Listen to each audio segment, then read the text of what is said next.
on my Gullah geechee tour. Larger sea islands. This is second to John's Island up around Charleston. This island is 20 miles, about 3 to 5 miles wide.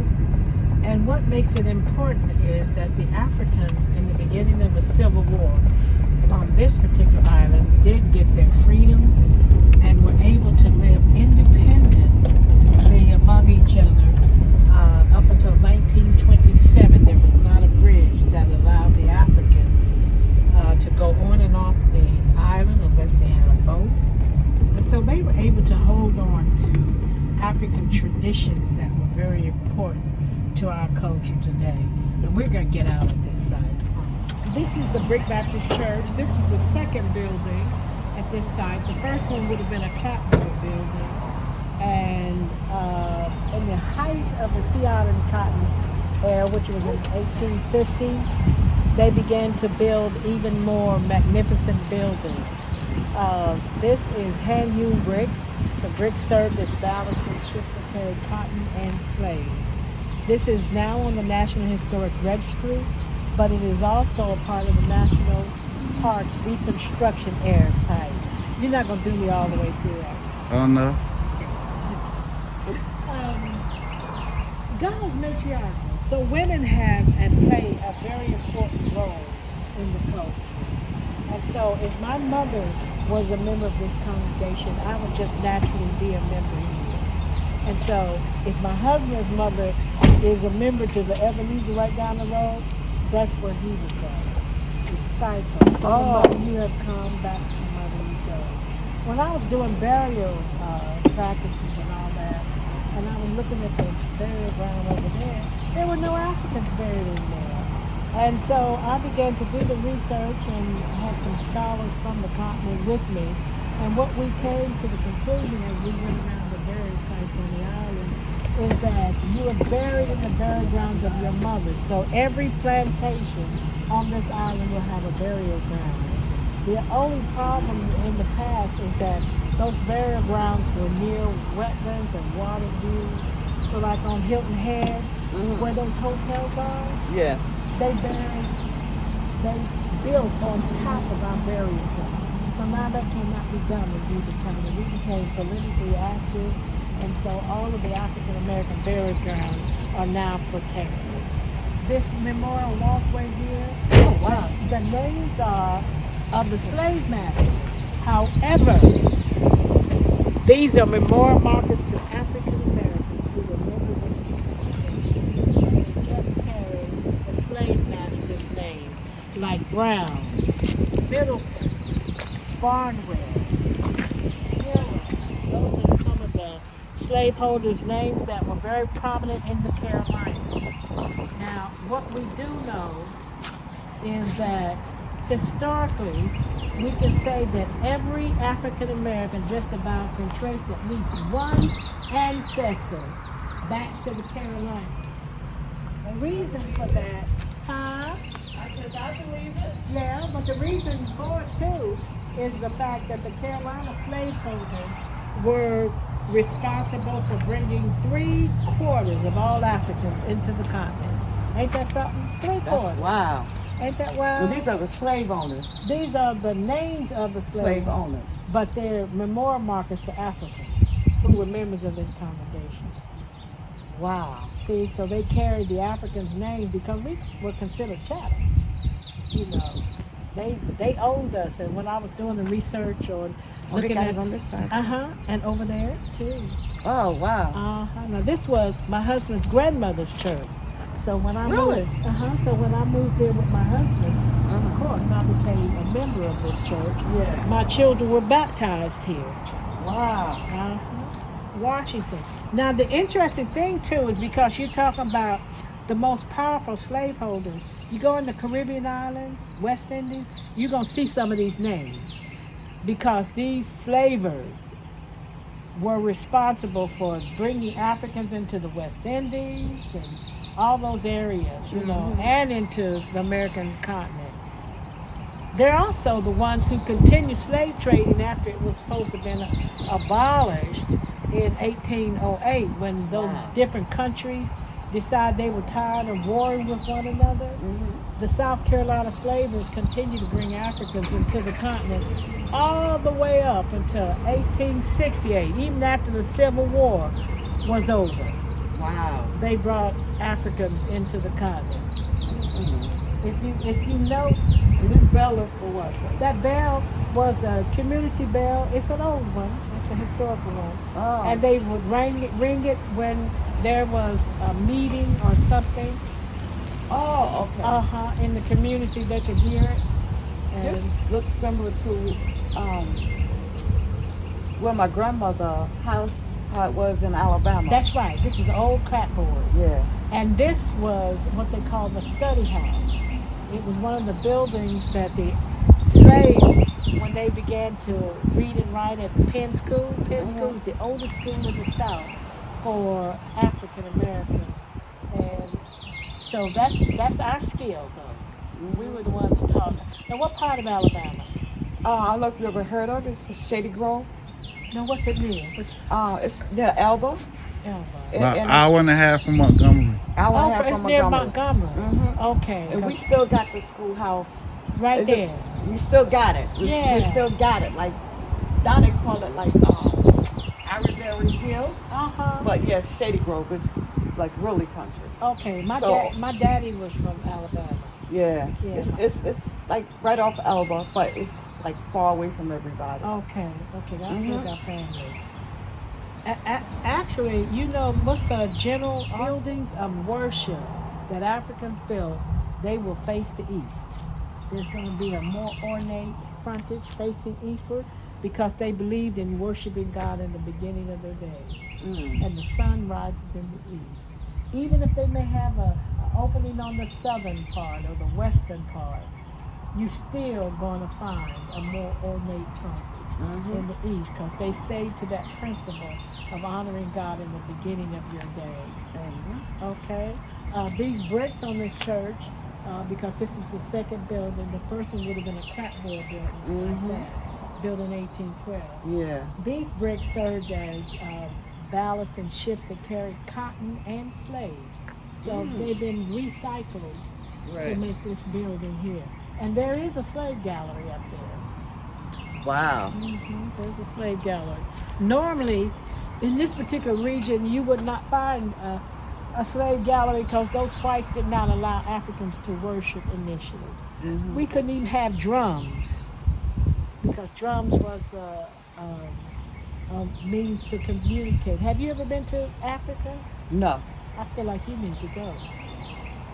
Probably so. It's an experience. Yeah. Yes, ma'am. Yeah, I want to go to I need Africa. to go. Yeah, it's. I don't know why I felt I'm like I trying to needed find to tell you grandma that. picture. Yeah. Let me see. Born in America, her dad and grandfather got their freedom because they built this technology that allowed sails to be hoisted very quickly. So they got their freedom. So she was born free, went to school with white children, taught white children, ended up as an abolitionist and came in here in the beginning. She was born of in Africa? She was born here in America. Oh. Her father and grandfather had been slaves, but then they got their freedom because of the technology. And so she was privileged. Comes here as an abolitionist, a teacher. Wasn't accepted initially by Africans because they just couldn't identify. You know, she's wearing the slave master's kind of clothing and she's speaking the King English. On this island alone, there was about 18 different African nations that was represented as slaves. So they weren't all speaking the same languages and it was hard for her to identify. She's here approximately 1837. She's here for approximately 2 years and goes back to Massachusetts.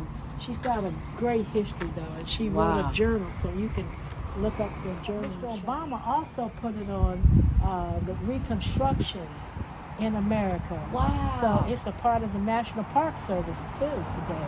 They still have church here? Yeah, this is a black church. When they have church? On Sundays and, you know, the normal service hours. Really? This church has never ceased to operate. Black minister and everything, honey.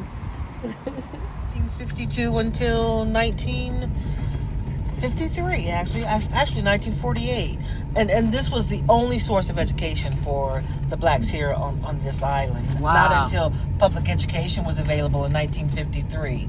Well, the abolitionist women, they came right at the beginning of the war, and of course it was dangerous for them because they're here educating Africans, which was against the law. You know, and then they dedicated their lives here. Now, after their deaths, because they're here until, let's see, the one woman who was from, she was Quaker, Lower Town. Actually, she was Unitarian. The other woman, Quaker. They're here until 1901 and 1908, their deaths. Right. Then Dr. Hollis Frizzell comes, and he puts in place what was then called the Booker T. Washington Project. So then in the morning, the students learned the skills, you know, reading, writing, arithmetic.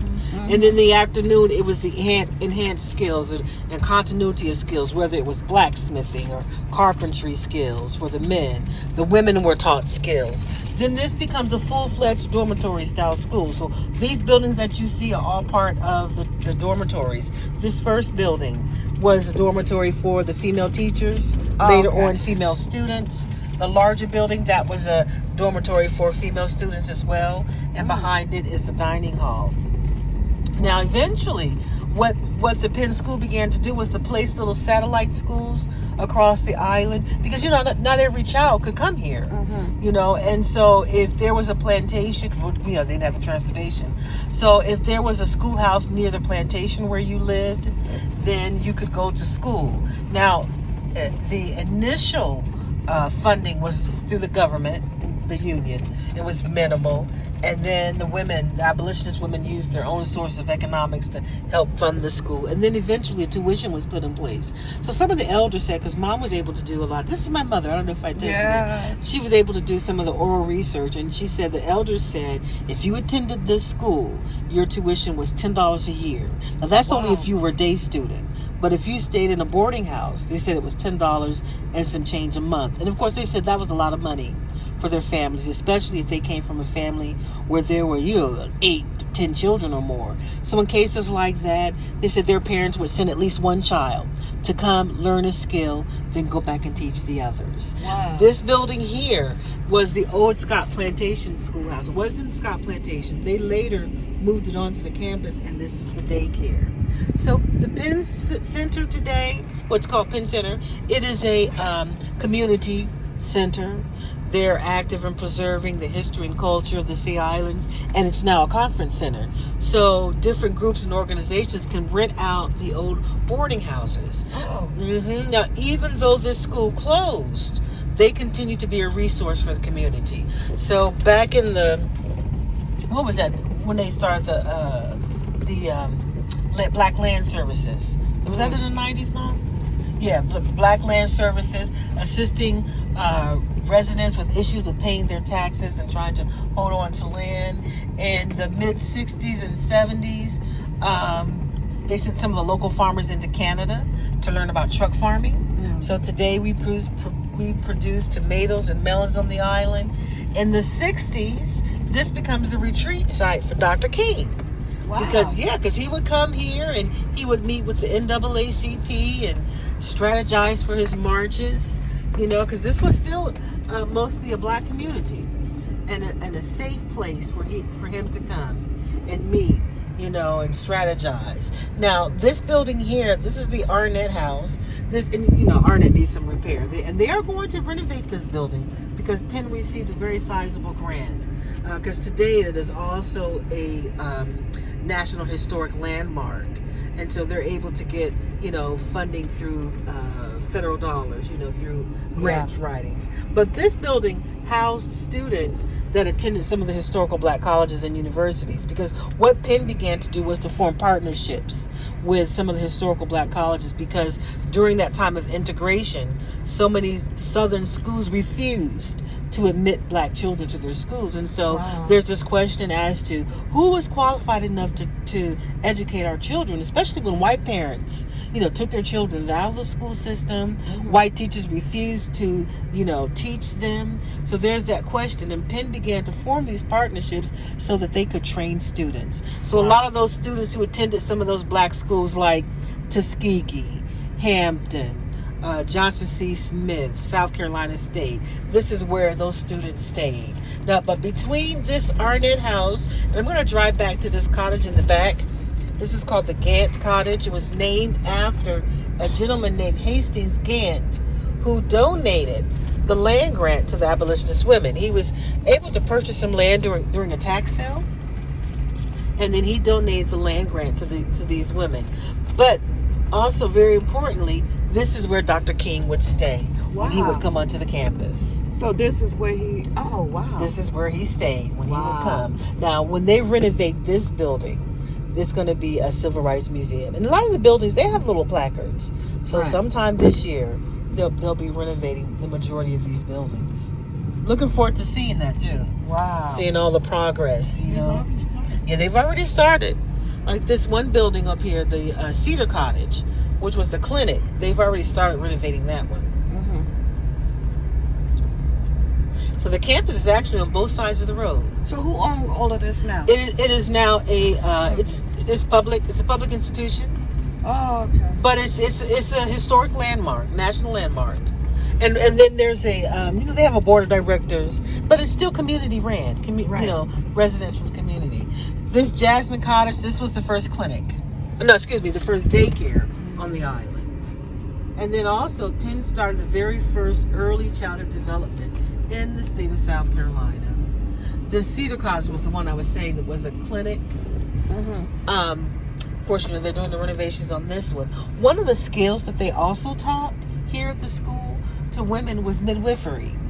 And this is my dad's, St. Helena Island, this is my dad's home, right? And one of his cousins, who was considered, we call her a famous midwife, because she delivered over 2,000 babies on this island. So some of her materials are on display in this building here across the street. This is the Cope Industries building, where originally they taught the men blacksmithing and carpentry skills. Well, they eventually dedicated it to Dr. York Bailey. He was our first black doctor, and he was actually born and raised on the island, and a Penn School graduate. He goes off to Johnson C. Smith University in Charlotte, North Carolina, then on to Howard Medical School. Then he comes back, and he's our first black doctor. So they named that building in his honor. Wow.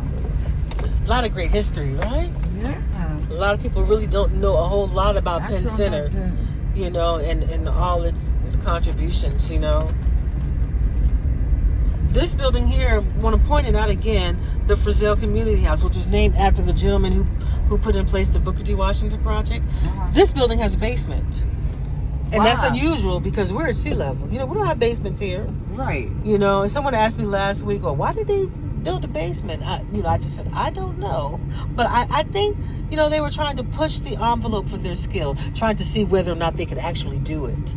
But that basement has never leaked. And when you think about the fact that many of these buildings, which are all early 1900s buildings, were built with the aid of some students, that attended this school. So that's just a tremendous, feat.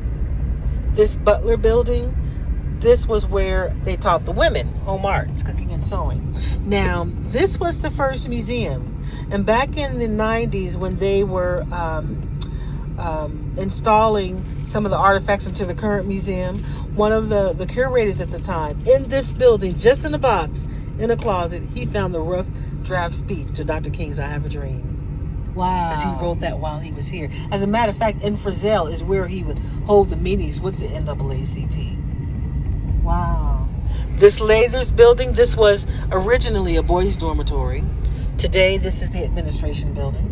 Then on the other side of Lathers is part of the agriculture component. We'll pass the rice silos and the stables that they converted for a farmer's market. Every Saturday, local farmers come and sell their produce. Oh, they come in. Oh, wow. Interesting. So I want to stop at this building here, right next to the museum. This is the, it was originally the cobbling shop where they taught them in shoemaking skills. But they converted it into a little gift shop. Oh, so there's some great books and artwork and all kinds of little mementos. Let's get out of here.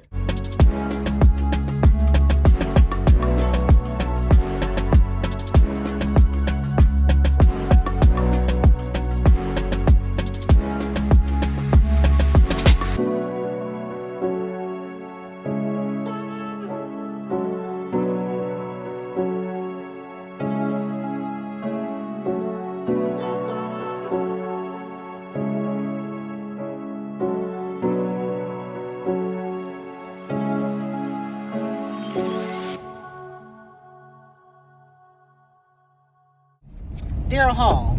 This is actually the oldest building on the campus. Originally, Darrell Hall was on the corner of MLK and 21. And it served as the auditorium. And during a storm, some of the locals were gathered there for safety. And so someone got the bright idea of wanting to cook inside the building, and they caught it on fire. Oh, no. Yeah, well, they rebuilt it in the middle of the campus, and then the building began to shift, and it eventually just fell over. So they decided to move it to this location so that they could stabilize it. And then in 2017, Penn Center donated this building and the 4 acres surrounding it to the national parks. So it now is part of that Reconstruction era. There's an exhibit inside depicting the national parks, and there's a film that shows the national parks presence or explains the national parks. Just during the storm, but it was mostly, it was an auditorium and gymnasium where the boys played basketball. Oh, okay.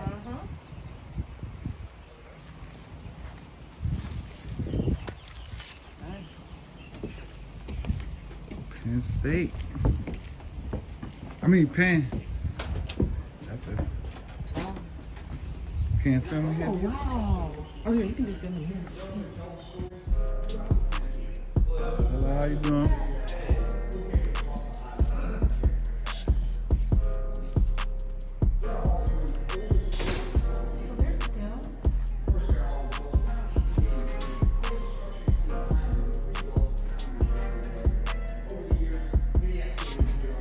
Who drew these little kids?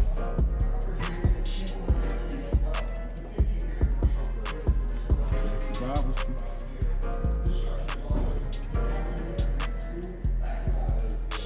Or the kids from the school. Drew this stuff.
Some got 10, 20, or 30 acres, but no mule.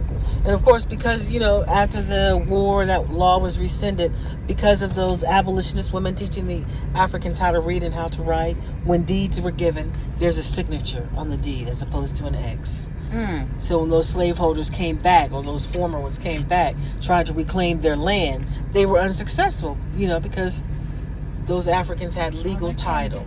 Right. Oh, I don't know. So this building here, this is the Chapel of Ease. This was an Episcopal church built by African slave labor in 1855. Wow. No, I'm sorry. 1748. Wow. Because it took those Africans about 8 years to finish the construction of this. But this is what they call tabby, which is, it's the oyster shell, as you see, sand, lime, and water. This is a lost art form. We don't know of anyone that knows how to reproduce it. Wow. And what you'll find is that this building also has the eastern frontage. Those Africans were true to facing those religious structures off to the east. And even though this was built for those whites, but little subtle things the Africans did, holding on to traditions. Sometimes those slaveholders were not always aware. So you may see the multiple entrances, right? Right. But always on that eastern side, it's going to stand out. It's going to be more ornate, more elaborate. But in this case, the doorway is much larger. Now, that column that you see to the right, there was another one which held up the portico. Then you see those holes that are in the building right by the doorway.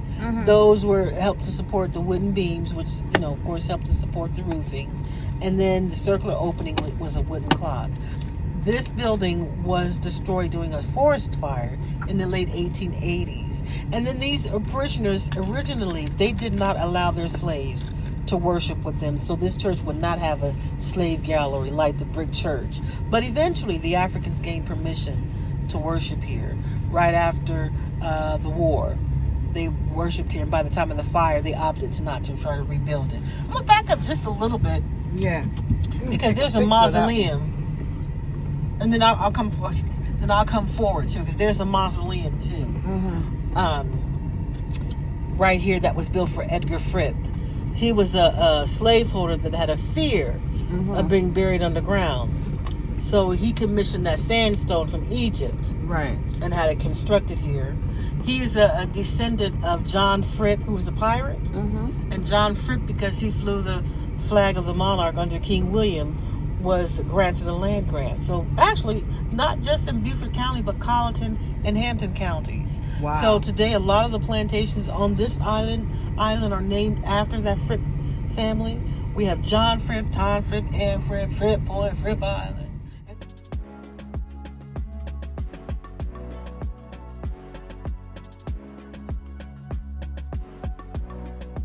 What's the name of this man's house? Tom B.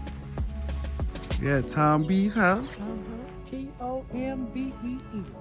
We was a slave master. Or Thomas B. Chapel. we was a church. He was a slaver. A slave. And he was a slave master. And his slave that took care of his property was named Robert. Oh, that's good. I was going to sit on the swing, but it's dirty. What's that? You could walk over there? You could walk on this? That's a dog.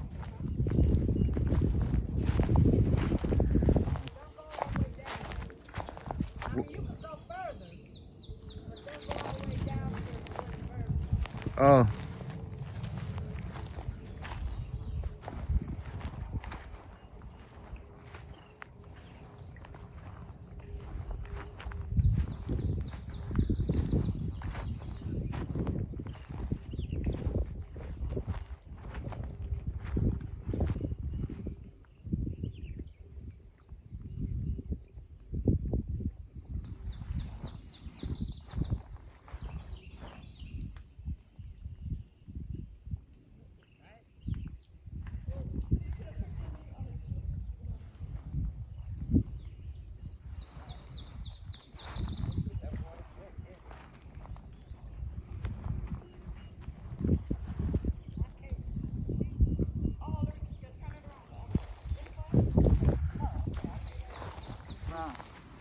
only 300 acres. Mm-hmm. And Thomas B. Chaplin was, really, he was an opiate addict. Mm-hmm. So Really? the person who ran his property was Robert. Did you see Midnight in the Garden of Good and Evil? I don't think I did. Jim Williams was the one who restored this building, and this house was in that. It was a movie that was done in Savannah.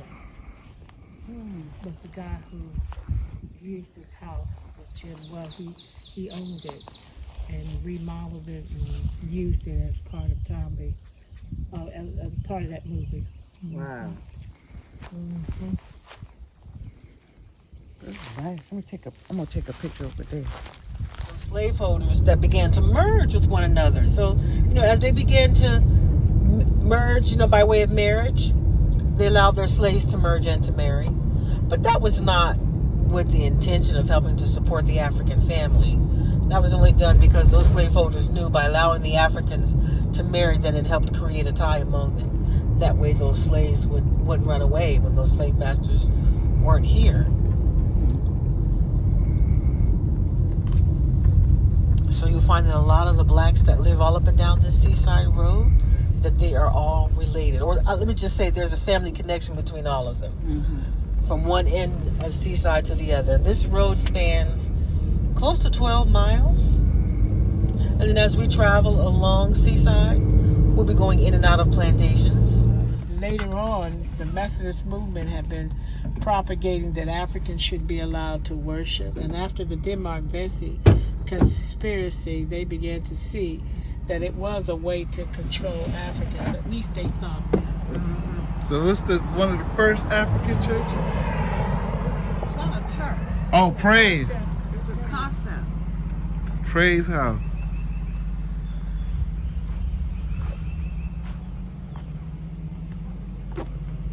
Oh, my battery.